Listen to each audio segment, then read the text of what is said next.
성령 하나님께서 이 땅에 수많은 기적과 이적을 베푸시는 이유는 무엇일까? 그건 놀라지 마십시오. 우리의 믿음을 굳건하게 하기 위해서 믿으시길 바랍니다. 그러면 성령께서 그 놀라운 능력을 베푸실 때에 그 능력은 두 가지 방향에서 역사하시는데, 내재하심으로 인해서 내 내면에서 일하실 때의 그 역사와 외적인 어떤 기적과 이적과 표적적인 역사로 보여지는 현상의 변화를 일으키는 그런 기적과 능력을 나타내는 경우를 말할 수가 있겠습니다. 요한복음 10장 37절부터 39절에 보면 예수님께서 실로암에서 맹인을 태어나면서부터서 맹인된 사람을 침을 뱉어가지고 진흙을 이겨서 눈에다 발라주면서 실로암 연못에 가서 눈을 씻어라 라고 하는 그 명령을 통해 가지고 눈을 뜨게 되는 역사가 일어납니다. 그런데 그 눈 뜬 것 때문에 많은 바리새인들 또 그 주변에 있는 많은 반대하는 사람들이 몰려와 가지고 예수님을 계속 추궁하고 또 주변에 있는 사람들을 추궁하고 그렇게 하고 있는 상황 중에 오늘 예수님께 나와 가지고 대화하는 중에 예수님이 하시는 말씀입니다. 만일 내가 내 아버지의 일을 행하지 아니하거든 나를 믿지 말려니와. 내가 아버지의 일을 행하지 않으면 믿지 말아라. 그 다음에 내가 행하거든 나를 믿지 아니할지라도, 예수는 믿지 아니할지라도 이 일은 믿으라. 이 일이라고 하는 것이 실로암 못가에 가서 눈을 씻어서 맹인 눈을 뜬 사건입니다. 그 기적과 이적을 보여주심을 통해 가지고 무엇을 하라고요? 이 사건을 통해서 믿어라. 예수님의 그 기적도 예수님의 그 역사하심도 결론적으로 무엇을 위해서 그런 일들을 행하셨는가라고 했을 때 곧 믿음을 위해서, 하나님을 향한 믿음을 위해서 기적과 이적이 행해졌다. 우리가 이제 기적과 이적이 하나의 그 목적이 돼버리면 기적적인 것 또 표적적인 것 이런 것만 목적을 두고 접근하다 보면 결국은 그 사람은 하나님께서 실제적으로 원하시는 뜻을 명확히 알지 못할 수가 있습니다. 하나님께서 실제적으로 원하시는 그 뜻은 그 기적을 보여주시는 이유는 하나님이 살아계심을 나타내는 거고, 하나님의 살아계심을 나타내는 이유는 하나님의 말씀하시는 그 세계가 있음을, 하나님의 나라가 있음을 보여주는 사건이죠. 그래서 그것을 믿으라는 거예요. 그것을 믿어야만이 하나님 안에서 하나님의 하시는 그 놀라운 그 능력과 기적을 통해 가지고 하나님 살아계심의 실존을 경험하게 된다는 사실. 분명 그는 거렁병이었고 그는 분명 맹인이었다는 거예요. 나면서부터 맹인이었다는 거예요. 그런데 이 사람이 어떻게 해서 눈을 떴냐? 예수가 내 눈을 뜨게 했다. 그것을 한 번만 물어보면 좋은데 계속 묻고 다니니까 나중에 맹인한테 참 교육을 받잖아요. 너희도 예수의 제자가 되려 하느냐, 이렇게. 내가 몇 번이나 말하더냐. 두 번 말하면 성질 내는 사람이 있죠. 몇 번이나 내가 말하더냐. 그렇게 이야기하면서, 그런 측면에서 예수 그리스도의 모든 기적과 이적은 믿지 않는 사람들에게 믿음을 주기 위한 아주 중요한 역사와 능력이었다는 사실을 믿으시길 바랍니다. 우리를 지으신 하나님이 계시고 세상을 창조하셨음을 증명해 보이는 것, 이것이었던 것이죠.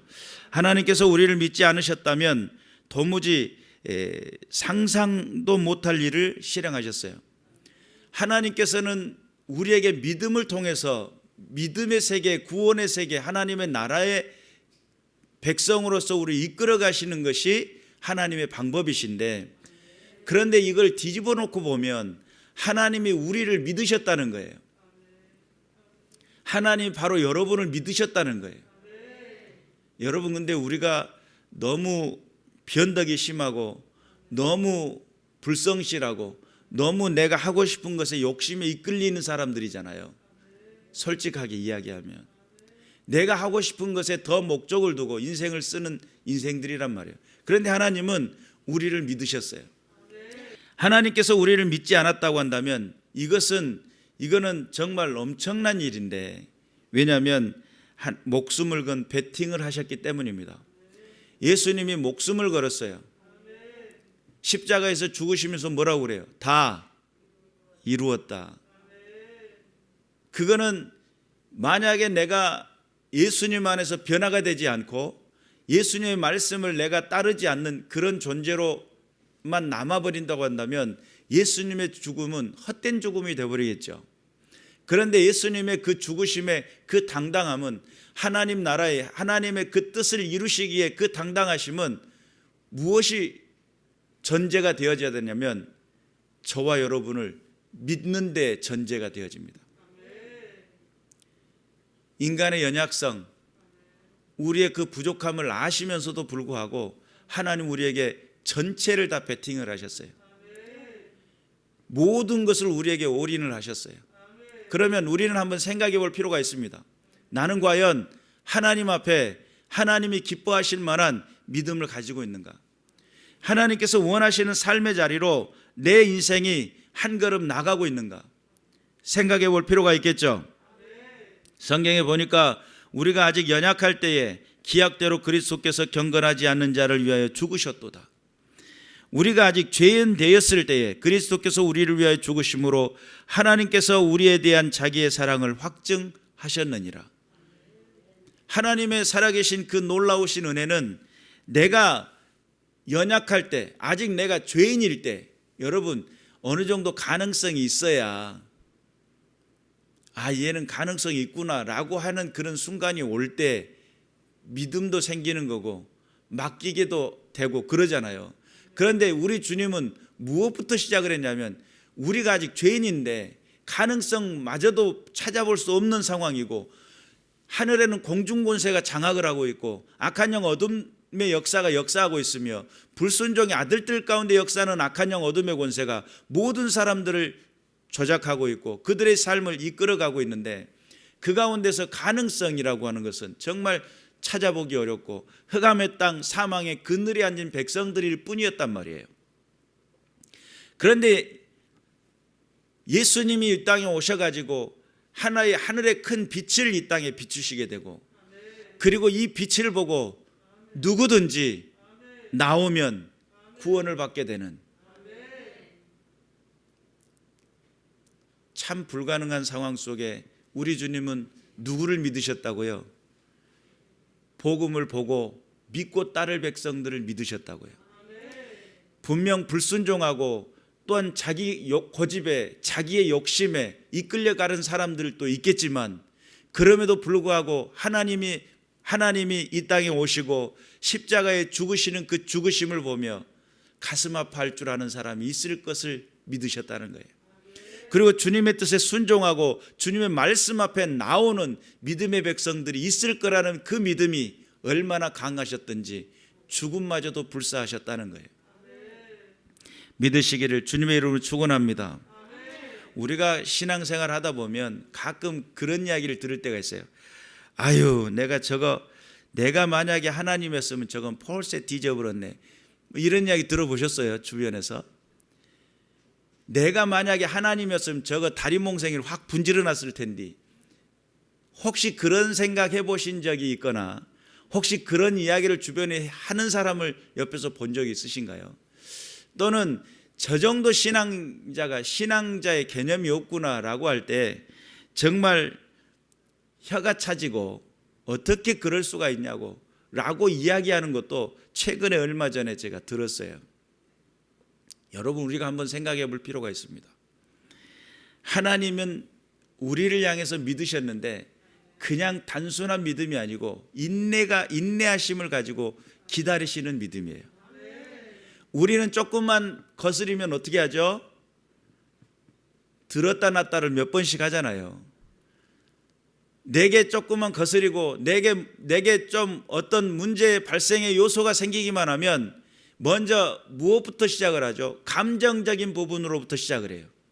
원망과 불평은 기본 세팅을 하고, 또한 거기다 남의 탓하는 것은 더군다나 거기서는 아주 기가 막힌 추가 옵션이죠. 이것이 기본적인 우리들의 삶의 모습이에요. 그런데 우리 하나님은 얼마나 우리를 향한 믿음이 강건했는지, 기다리시는 믿음, 인내하시는 믿음을 가지셨다는 거예요. 예수님의 비유 가운데 탕자가 예수님 자기 부모의 재산을 물려받아 가지고 먼데 타국으로 가 가지고 허랑방탕하잖아요. 그런데 거기서 나오는 이 부모는 그 탕자가 돌아오는 그 시간이 언제가 될지도 모르지만 상거가 먼데 거리가 멀리 있는데도 자기 자식이 돌아오기만을 기다리고 있는 부모의 모습을 예수님은 비유를 통해서 이야기를 합니다. 방황하기 좋아하고 탐욕을 쫓아가기를 좋아하고 인생의 자기 목표를 세우기 위해서 달려나가는 그 백성들이 먼데 가가지고 다치고 고통 중에 있다가 그럼에도 불구하고 그들이 돌아오기만을 기다리는 인내심을 보여주는 비유를 통해서 우리 하나님의 마음을 헤아릴 줄 알아야 되겠죠. 그리고 또한 요한계시록 3장 20절에 보면 볼지어다 내가 문 밖에 서서 두드리노니 내 음성을 듣고 문을 열 때까지 뭐 한다는 거예요? 기다리신다는 거예요. 우리 같으면 문짝이라도 뽑고 들어갈 텐데 기다리신다. 볼지어다 내가 문 밖에 서서 두드리노니 내 음성을 듣고 문을 열 때까지 내가 기다리겠다. 성경 이거 좀 이해하면 그런 식의 의미가 되겠습니다. 문 밖에 서서 두드리노니, 우리의 마음의 문을 향하여서 예수님은 끊임없이 노크하고 계시고 끊임없이 우리를 향해서 요청하고 계십니다. 문을 열어라.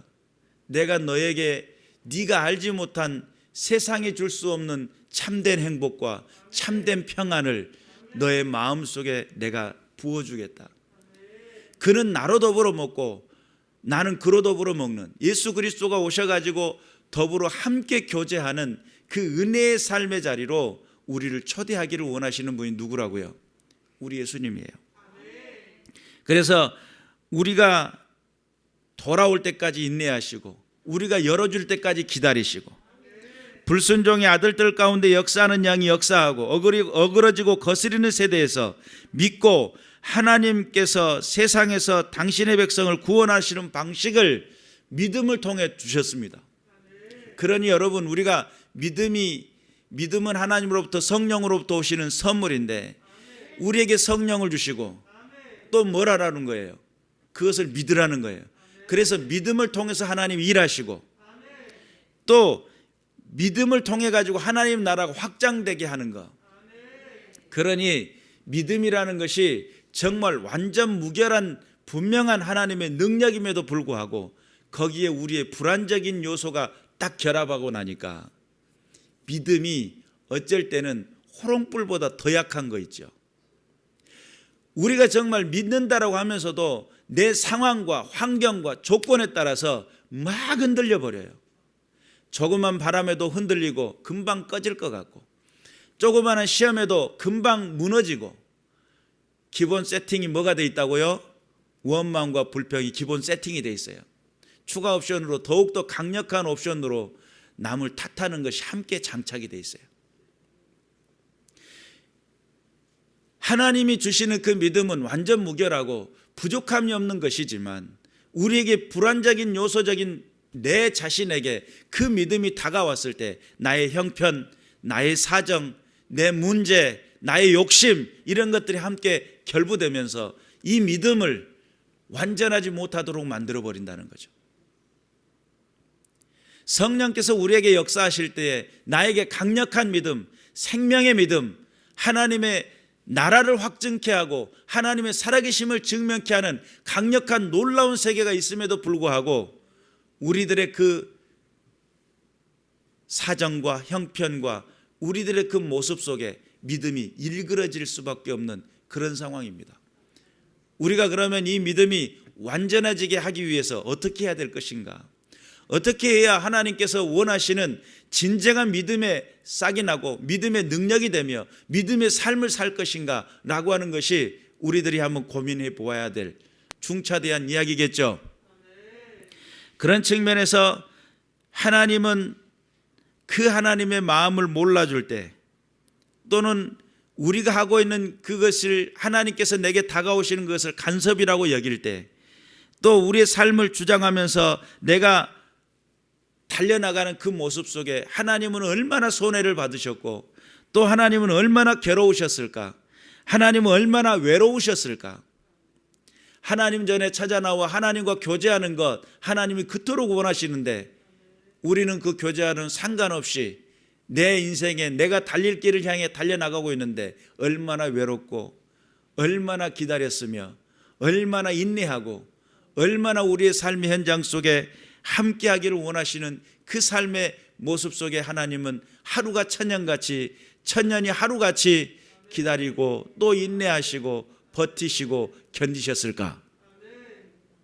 그리고 우리 안에서 그 믿음의 역사가 능력이 되고 힘이 되고, 그 믿음의 역사를 통해 이 세대를 확장시키고 이 세대 가운데 하나님의 나라가 임하게 하고 하나님의 뜻을 드러내기를 원하시는 그 우리 주님의 그 마음, 한번 돌아볼 필요가 있겠죠.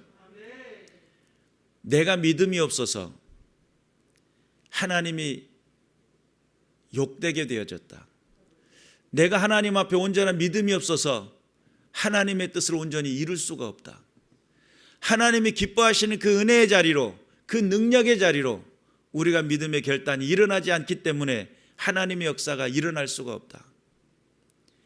이 믿음을 통해서 하나님의 구원을 이루시기로 작정하셨고, 하나님의 실존하심을 보여주시기로 작정하셨고, 하나님의 그 놀라운 하나님의 나라가 있음을 알게 하시기 위해 우리에게 믿음을 주시는데, 성령의 강권적인 역사를 통해 그 믿음이 우리에게 찾아오셨는데, 우리들의 사정과 형편 여전히 변화되지 못한 나는 이 믿음을 어그러지게 하고 하나님 앞에서 부족하게 만들어버리는 것이 누구의 탓이냐 이 말이에요. 하나님이 내게 능력 주시지 않아서요? 아닙니다. 하나님이 내 길을 제대로 인도하지 않아서요? 아니라고요. 내가 바르게 보지 못하고 있기 때문이 그래요. 하나님이 나를 이끌어 달라고 하면서 나는 따라갈 생각이 없다고 한다면 이끄시는 그 힘은 얼마나 힘들겠냐 이 말이에요. 하나님께서 원하시는 삶의 자리로 나를 이끄시기를 원하시는데, 하나님 이끌어 주세요, 제가 따라갑니다 라고 하는 그런 결단도 없는데 그것이 이끌어지겠느냐 이 말이에요. 하나님은 인격적이신 하나님이시기 때문에 우리가 결단하고 믿음으로 나갈 때에 하나님은 일하시고 역사하신다는 사실을 믿으시기를 주님의 이름으로 축원합니다. 각 사람이 창조주 하나님을 만나는 방식은 모두가 다 다릅니다. 왜냐하면 자기에게 주어진 환경과 또한 상황과 조건이 그 시기가 다를 수밖에 없는 것은 그 본인에게 가지고 있는 이유들이 너무나 다양하기 때문에 그렇습니다. 그런데 제가 저번에도 말씀을 드렸지만 하나님을 만나는 사람들의 그 특징 중에 한 가지는 한계에 부딪혔을 때입니다. 이쪽으로 나갈 수도 없고 저쪽으로 나갈 수도 없고, 그래서 내가 지금 스케줄이 바쁘던 스케줄이 다 스케줄이 캔슬이 됐어요. 그래서 지금 조금 한가로워졌어요. 그래서 내가 지금 이 시점에 내가 무엇을 해야 하지? 라고 하는 이 물음표가 딱 생겼을 때에 뭘 찾아요? 하나님을 찾을 확률이 많아요. 또는 한계에 부딪혔을 때 누구를 만나기를 원해요? 하나님을 만나기를 원해요. 어떤 사람은 산에 가서 하나님을 찾아요. 어떤 사람은 고목나무 앞에서 하나님을 찾아요. 어떤 사람은 바다를 보면서 거기서 하나님을 찾아요. 그러나 성경은 명확하게 이야기하죠. 돌도 아니고 나무도 아니고 산도 아니고 바다도 아니다는 거예요. 오직 살아계신 하나님, 그분이 우리를 창조하셨으며 우리에게 믿음의 길을 여시고 계신다는 사실을 믿으시기를 주님의 이름으로 축원합니다. 그래서 성령께서 우리에게 다가오시고 우리에게 진정한 믿음의 능력을 베푸시는데, 여러분 지난주에 제가 여러분에게 말씀을 드렸던 믿음의 결에 대한 이야기, 믿음의 결이라는 것은 말 그대로 이 내면에서부터 일어나는 믿음의 방향성을 말해요. 고양이나 애완견 같은 경우 보면 털이 이렇게 자라잖아요. 자라는데 이렇게 결이 있는데 그 결을 따라서 반대로 해놓으면 우스워지죠. 털이 부해지잖아요. 결을 반대로 하면. 근데 이걸 쓰다듬어 줄 때도 결 반대로 하면 동물도 싫어해요. 결대로. 머리빗도 어떻게 하죠? 결대로 빗죠. 믿음이 가지고 있는 결이 있어요. 우리는 그 결을 자꾸 거슬려 가지고 내가 강해지고 내가 힘이 있어지고 다른 사람에게 내가 은사가 있고 능력이 있음을 보여주는 이것이 목표가 되어버린 사람들이 더러 있습니다. 그러나 믿음의 결이라고 하는 것은 결단코 그런 것이 아니고 내면에서부터 하나님이 기뻐하시는 뜻을 찾고 내면에서부터 하나님이 원하시는 삶의 방향이 있어요. 하나님이 나를 이끄시는 방향이 있는데 그 방향의 믿음의 결이 분명해지시기를 주님의 이름으로 축원합니다. 믿음의 성질이 있습니다. 그리고 또한 믿음의 DNA가 있다라고 제가 지난주에 말씀을 드렸죠. 그것은 명확하게 하나님은 사랑이시기 때문에 하나님으로부터 나온 이 믿음은 무엇을 하게 만들어졌냐면 사랑을 향하여 나가도록 만들어졌다는 거예요. 믿으시길 바랍니다. 그래서 성령은 우리에게 선물로 믿음을 주시고 믿음을 통해서 일하시고 성령의 능력이 현실에 영향력을 끼치는 것은 믿음의 역사를 통해 가지고 그 모든 삶의 영향력까지 끼치게 만드는데 네 안에 이 믿음의 결은 하나의 내면에서 흐르는 이 방향은 사랑이라는 결과에 도달하게 만들어요. 사랑이라는 모습으로 나타나게 돼요. 그래서 사랑으로 역사하는 믿음뿐이다. 믿음은 사랑으로 역사하게 되어 있다. 이런 개념을 갖게 만들어요. 그렇다면 만약에 사랑이라고 하는 이것이 믿음을 통해 사랑이라는 것이 나타난다고 한다면 실제적으로 믿음의 사역은 무엇이 될까? 정말 이 믿음이 사랑을 가지고 있고 이 사랑이 실천되어진다고 한다면 이 믿음이 실제적으로 사역하는 그 사역은 무엇이 될까라고 하는 질문이에요. 정말 이 믿음이 내 안에 있고 하나님을 향한 그 믿음이 내 안에 자리하고 있고 내가 그 믿음의 결을 따라 하나님이 원하시는 방향대로 삶을 결단했다면 내가 그 결단한 삶의 그 사역이 믿음의 사역이 과연 무엇일까?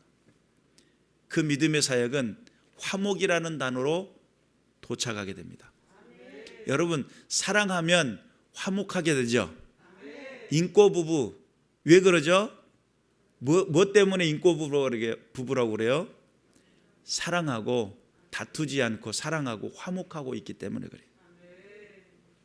실제적으로 사랑이 역사하고 사랑이 일을 한다면 어떤 결과를 도출하게 되냐면 화목이라는 단어에 도출을 하게 됩니다.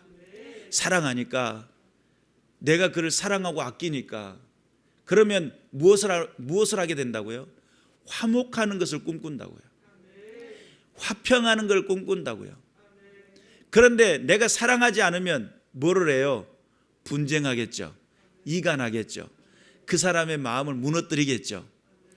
사랑하는 방식을 명확하게 알지 못하니까 결국은 화목이라는 단어에 도착하지 못하게 돼요. 사랑이 도대체 무엇이냐라고 했을 때 사랑은 나를 아껴줄 뿐만 아니라 함께라는 공동체를 이루어가게 만들어요. 여러분 남녀가 서로 다른 인생을 살고 다른 방식으로 살아왔고 다른 습관을 가지고 살다가 결혼한대요. 왜 결혼하냐고 물어보면 뭐 때문에 결혼한다고 그래요? 저 사람의 재산 때문에. 이런 사람도 덜어 있을 수 있어요. 저 사람이 가진 스펙 때문에 이런 사람도 있을 수 있다 이 말이에요. 그러나 실제적으로 그 내면에 깊이 들어가 보면 뭐 때문에 결혼한다고 그래요? 내가 사랑하니까. 그 사랑하는데 왜 결혼하냐고. 함께 있고 싶으니까. 아침에 눈을 떴는데 같이 눈을 마주치고 또 인생의 길을 가는 동안에 힘들었을 때 함께 기댈 수 있고 내가 사랑하니까 결혼한다고 하지 않아요? 근데 그 사랑해서 결혼해가지고 화목하려고 하는 거 당연한 이치 아닙니까?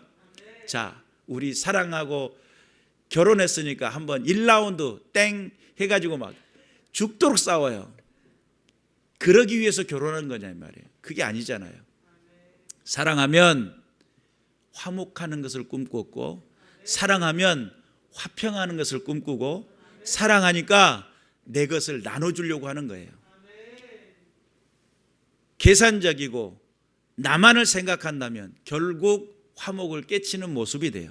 그러나 사랑이라고 하는 것은 계산을 뛰어넘어요. 사랑이라는 하는 것은 내 삶의 모든 부분이 함께라고 하는 것을 나눌 수 있는 그런 믿음의 영역에 들어가는 거예요. 다시 말해 믿음의 역사는 사랑을 하게 만들고 사랑의 역사는 화목을 하게 만든다. 믿으시기를 주님의 이름으로 축원합니다. 그래서 에베소서 2장 16절에 보니까 또 십자가로 이 둘을 한 몸으로 하나님과 화목하게 하려 하심이라. 원수된 것을 십자가로 소멸하시고 또 오셔서 먼 데 있는 너희에게 평안을 전하시고 가까운 데 있는 자들에게 평안을 전하셨으니 이는 그로 말미암아 우리 둘이 한 성령 안에서 아버지께 나아감을 얻게 하려 하심이라. 결론적으로 예수 그리스도의 오심은 하나님께 나아갈 수 있는 길이 되셨다는 거예요. 요한복음 14장 6절 말씀처럼 나는 곧 길이요 진리요 생명이니 나로 말미암지 않고서는 아버지께로 올 자가 없느니라. 그러니까 예수님이 길이 되셨는데 무슨 길이 되셨냐면 화목의 길이 되셨다는 거예요. 원수와 같은 나예요. 여러분, 저와 여러분이 하나님 앞에 원수인 거 아십니까? 우리에게 원수를 사랑하라니까 왔다 너무 큰 짐을 우리에게 말씀하신다고. 원수는 눈을 찔러야 되고 콧구멍을 통일시켜야 되는데 이렇게 생각을 하잖아요. 그런데 하나님 보시기에 우리는 원수예요. 어떤 원수일 것 같아요? 아들을 죽인 원수야. 십자가에 못 박게 한 원수란 말이에요. 그것을 명확하게 알지 못하면 내가 하나님 앞에 어떤 존재인지, 여러분 원수는 꼭 갚아야 되잖아요. 요즘은 옛날에는 원수는 외나무다리인데 요즘은 엘리베이터 문 앞에서 만난다고 그러죠. 피할 수도 없어요. 그런데 우리가 원수는 갚아야 된다고 생각을 하는데 하나님이 만약에 우리에게 원수를 갚으려고 생각하셨다면 얼마나 무서워요. 그분은 생사화복의 주관자이신데 평생 죽도 못하도록 해놓고 저주가 내려가지고 그 고통과 그 어려움과 그 힘듦과 그 고난 중에 인생을 살고 살아도 못 죽고 죽고 싶어도 안 죽어지는 그런 인생이라고 한다면 그것이 성경에 말씀하는 두 번째 사망, 영원한 형벌 아니겠습니까? 여러분 영원토록 죽지 못하며 고통받는 거 누구에게 해당되는 거예요? 원수에게 해당되는 거예요. 그런데 우리에게 그냥 단순하게 그냥 지옥 이렇게 때린 것이 아니라 하나님은 우리에게 베팅을 하셨어요. 목숨을 거셨어요. 그리고 우리의 인생 속에 길이 되셨어요. 하나님 아버지께 나갈 수 있는 길을 열어주셨어요. 내 믿음이 온전히 확증되어지고 하나님 안에서 온전히 순종할 수 있는 믿음의 자리에 나갈 수 있도록 나를 부르고 계셔요. 순종하시길 바랍니다. 하나님 앞에 믿음의 결단이 일어나시기를 주님의 이름으로 축원합니다. 고린도후서 5장 18절에 보니까 모든 것이 하나님께로서 났으며 그가 그리스도로 말미암아 우리를 자기와 화목하게 하시고 또 우리에게 화목하게 하는 직분을 주셨으니. 화목이라고 하는 것은 단순한 이름이 아니란 말이에요. 우리가 진짜 짊어져야 될 십자가와도 같은 거예요. 그 직분을 받았다는 거예요. 화목하라는 직분을 받았다는 거예요. 가정에서 화목하기를 힘쓰시길 바랍니다. 교회에서 화목하기를 힘쓰시길 바랍니다. 하나님 말씀 앞에 순종하며 하나님의 영광을 드러내는 믿음의 자리에 화목하기를 힘쓰시기를 주님의 이름으로 축원합니다. 기도 많이 하고 정말 열정적으로 하나님 앞에 산다고 하면서 틈만 나면 오이매를 걸고 틈만 나면 싸우기를 다투기를 기뻐하는, 여러분 이거는 믿음이 있는 게 아니에요. 하나님은 그렇게 믿음의 결을 그런 결로 우리에게 믿음을 주신 게 아니에요. 어떤 사람은 이 산을 들어 저리로 옮길 수 있는 능력이 있다고 하니까 내가 믿은데, 내가 하나님 앞에 기도하는데 하나님은 내 백인데 내가 이야기하면 화가 임하고 막 이러신 분들이 더러 있어요. 근데 여러분 하나님이 그 능력을 그렇게 사용하라고 주신 게 아니란 말이에요. 어떻게 사용하라고요? 화목하라고. 화목하기 위해서, 화평하기 위해서. 할렐루야죠. 그래서 갈라디아서 5장에 나타나는 사랑과 희락과 화평이라고 하는 성령의 열매죠. 둘이 하나가 되는 게 화평이에요. 화목이라고 하는 것은 말 그대로 하나님 안에서 오손도손 해진 게 화목이겠죠. 그런데 오늘 여기서 화목이라고 하는 단어는 교환하다라고 하는 뜻도 같이 있어요. 하나님께서 우리와 화목하기 위해서 뭘 하셨냐면 예수 그리스도를 우리에게 내어주시고 사망의 권세 가운데 내어주시고 우리를 취하셨다는 거예요. 교환했다는 거예요. 그게 저와 여러분의 가치가 그냥 가치냐 이 말이에요. 하나님이 우리의 모든 것을 내어주신 가치이고 십자가에 죽으시기까지 작정하셨던 그 생명을 우리에게 내어주신 그 놀라우신 생명의 가치를 우리는 깊이 깨닫고 하나님 안에서 은혜 받는, 하나님 안에서 믿음의 결단이 있는, 하나님의 뜻대로 순종하는 믿음의 군사들 되셔서 이 세대 속에 믿음이 일하는 세대, 이 세대 속에 믿음이 사역하는 세대, 그 믿음의 사역이 화목을 만들고 하나님의 사랑을 증명케 하는 믿음의 군사들이 되시기를. 그래서 성령님이 내게 역사하시면 나를 사랑하게 하고 내가 화목하게 만들며 하나님의 뜻을 이루게 만든다. 진리의 사랑을 받지 못하였으므로 기적과 표적과 능력을 추구했던 그들은 불의를 추구하다 결국은 멸망을 받게 되는, 여러분 믿으시길 바라요. 하나님의 진정한 믿음의 결이 분명히 있다는 사실, 하나님께서 원하시는 방향이 있다는 사실, 하나님이 기뻐하시는 뜻이 있다는 사실, 그것이 결국은 사랑이고 그것은 화목을 만드는 믿음의 세대라는 것. 저와 여러분 좋은 교회 식구들은 화목을 만들고 이 세대 속에 하나님의 뜻을 드러내는 귀하고 복된 믿음의 군사들 되시기를 주님의 이름으로 축원합니다. 기도하겠습니다.